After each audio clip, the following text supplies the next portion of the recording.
আজকে 4-5 দিন হলো মার প্রেশার মাপতে পারি না। মার প্রেশার মাপা মেশিনটা নষ্ট হয়ে গেছে, এজন্য প্রেশার মাপতে পারি না।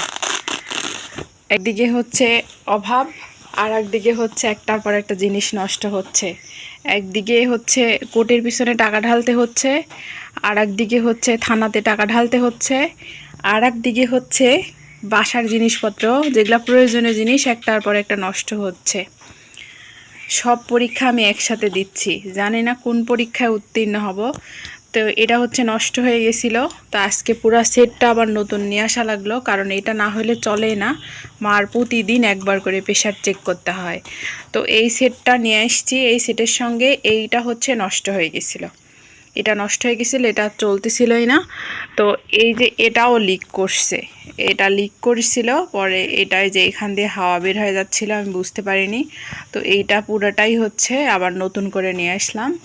এটার হচ্ছে হ্যাঁ, এইটার ভিতরে দেওয়া আছে এইটাই, এই কাপড়টার ভিতরে দেওয়া আছে। আর এই মেশিনটা অনেক দামি ছিল, এটা হচ্ছে 1800 টাকা দিয়ে কিনছিলাম আমি, আর এটা আজকে 1300 টাকা নিছে, আর এটা হচ্ছে 1800 টাকা দিয়ে কিনা ছিল। তো তো হচ্ছে এইটা হচ্ছে 1300 টাকা দিয়ে নিয়ে আসছি, কারণ এটা ছাড়া কোনোভাবেই সেট মিলানো যাচ্ছিল না। মানে এটাও নষ্ট হয়েছে, সাথে হচ্ছে এটাও নষ্ট হয়েছে। তো এক সেট যখন আমার লাগবে, তখন হচ্ছে এটা ভালো ছিল, এটাতে কোনো সমস্যা হয়নি। এটাতে কোনো সমস্যা হয়নি। আমার ডাক্তারি লাইফে প্রথমবার এই হচ্ছে মেশিন কেনা, প্রেশার মাপা মেশিন কেনা।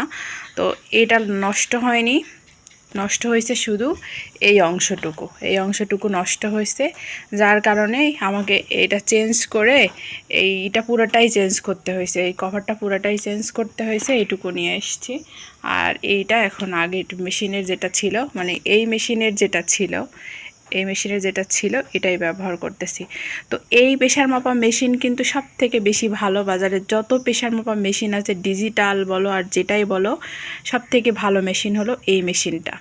এই মেশিনটা একদম অ্যাকুরেট হচ্ছে যেই শরীরের যে ইয়াটা সেটা চলে আসে এই মেশিনটাতে। যদি কেউ কিনতে চাও প্রেশার মাপা মেশিন, তাহলে এই মেশিনটা কিনেও কেউ ঠকবে না। এই মেশিনটা অনেক ভালো, দেখো এখানে লোগো দেওয়া আছে, আমি লোগোটাও দেখাই দিলাম। তো সবাই ভালো থাকো, আল্লাহ হাফেজ।